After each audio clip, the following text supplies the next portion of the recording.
Tell them all this stink and dirty, stink and dirty.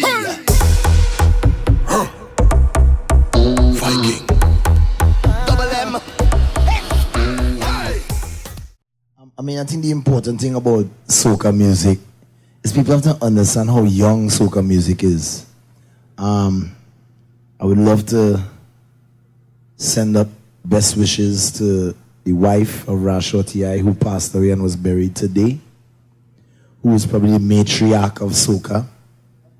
You know, and soca music, when it was just created in 1974, around there in the 70s, you know, is a music that we're now starting to understand. When I came into soca and I realized soca was the music of choice or the vehicle, I found like a lot of these stories was about, she wanted to sing in she party for free, or he say he went down so and he tell she, and it was always some kind of story that had a double meaning. Sometimes it was made up, it wasn't real. And I remember, you know, in somewhere in between there, after trying to write songs, realizing I think I need to stop making up stories, because the first song I write was I want to be first in the party, and I make it up like a calypso, how I see them doing it. But then a couple years later I said, listen, I think I want to sing real things that really mean, you know, things in my life, things that happening. Like the song One More Time is about a real experience where a girl wanted one more wine and she keeps saying one more, one more, one more, one more.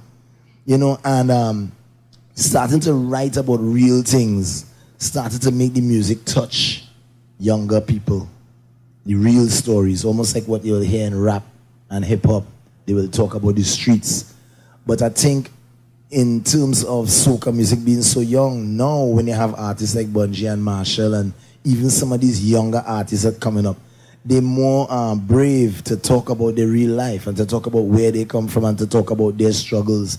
So now that we hit this point and we're talking about Joe Talman and we bringing this name back, you know, to sing this in our fete in Tribe last night and tell them we actually reenacting, you know, the reason why we're here tonight over there, you know, in Piccadilly Street. We actually showing you the people that fought for you to be able to be here jumping on the streets, or else you would have no Carnival. So we actually now starting to talk the truth and sing about the truth and sing about our real history. You know, in schools we now starting to get Caribbean history the right way, not the Christopher Columbus and the different ways, like if they came here and they didn't have people here and we were discovered, you know. We now rediscovering who we really are, and it will happen easily through music and through collaborations like this. In as much as music is about bringing joy, it's also too about, as you said, the storytelling, the reconnection to that history. How do you see the artist as being a crucial pivoting point in that re-education of our community? I will add something. I think it's one of the most important roles any artist would have and should have. But the problem is, you have a lot of artists now that we don't even understand what we're involved in. And the moment we don't understand anything that we're involved in, we don't know how to teach, right? So there's a lot of free ride happening right now. You know, well, my friend is a producer from school, and I feel I want to sing something, and then it have auto-tunes on Pro Tools and Logic and whatever, and they could fix me up and I could sound like an artist tomorrow. But then when tomorrow comes and tomorrow goes, and next week comes and next week goes, what is your contribution or what have you learned, right? And these are very important factors as far as I'm concerned, because this is a constant wheel, and there's always, you know, as you say, there will always be new gears to add on to keep the wheel turning. I mean, each of us have a role to play, you know. None of us are here forever. When we pass on, what do we leave behind? And when we leave it behind, how do we ensure in our absence that they use the right way to keep the wheel turning? That's always one of my biggest concerns, and it's always something that I look at it and I always find myself having a problem with it. Because beyond knowing what to do, how do you, who know, decide to share that information without looking as though, you know, like you're trying to heavy hand the situation, like as though, well, I know more than you, so you have to listen to me. Because then the moment that essence come in the air, you get resistance one time, and then the whole purpose of the message is lost. right? In an educational sense, it's a non-didactic way of teaching the same thing. I mean, it's been wonderful to see those kinds of conversations happening on social media where people are like, what are they singing? Holy Faith? Right. Holy Day? And then somebody comes up and goes, it's Olive, and this is what it means. This is what it means. But there's a kind of desire to know something else. Yeah. Yeah. There is the desire to know, but just as I say, I was observing on, especially, social media is the place to observe everything.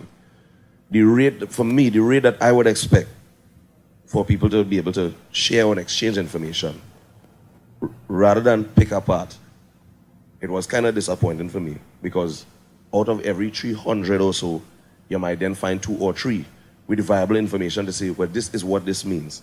When it really should be a bigger ratio to each. If 300 people don't know, at least 150 should know. But we don't find it happening because, just as Machel said earlier on, the educational system where this concerned was supposed to start from school age, but it is not there, right? So everything kind of falls on the musician to teach the nation all over again. And then you're trying to depend on the government to teach them things. It's a next story on the whole. Because we're still in a society where even the most modern artist entertainer is still looked upon by many as a basic court gesture. Well, yeah, we just bring this one to sing and entertain me by the time until we get back to putting all this paperwork to get us serious, right? And what we're doing is very serious. We are providing for families through music. We are also helping other families, maintain other families through the music that we do. By the institutes that we set up, by the kingdoms that we set up, we are able to employ other people. It is not a joke, right? This evening here people might look at it light, but this is a very serious business venture that happened here this evening between 2 people that, people saw as rivals, that we had our differences. We were able to put it aside and show that we could bring heads together to, basically spark some kind of revolution in terms of the business world. And a lot of artists should be focusing on that right now, but then we don't know business. And then we looking to lean on people to teach us business, but then the people who are leaning on, not willing to teach us the business, they rather make it their business to steal your business. You understand? So it's just a constant cycle of having to fight, which is not a bad thing.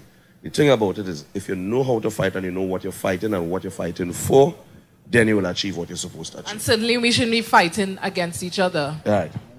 I want to touch on a couple of things Bunji say. It's so important to lead by example, because people out there following everything we do. And you have to lead with a conscious example. Bunji Garlin, who I would say came from probably nothing, like myself, came from nothing, regular, poor, in the rural communities, and we were able to both build brands that could stand on their own. We didn't just build ourselves. Bunji Garlin and Fear and Lions has grown empire, which has a lot of other artists underneath it. Machel Montano has the Monk movement, which have a lot of artists underneath it. So we kind of showing the artists how to build.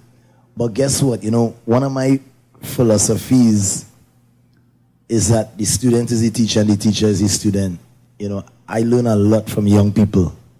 I continuously, every year, employ the youngest in the game, youngest producers, writers, the people who I consider to be on the tip of the spear.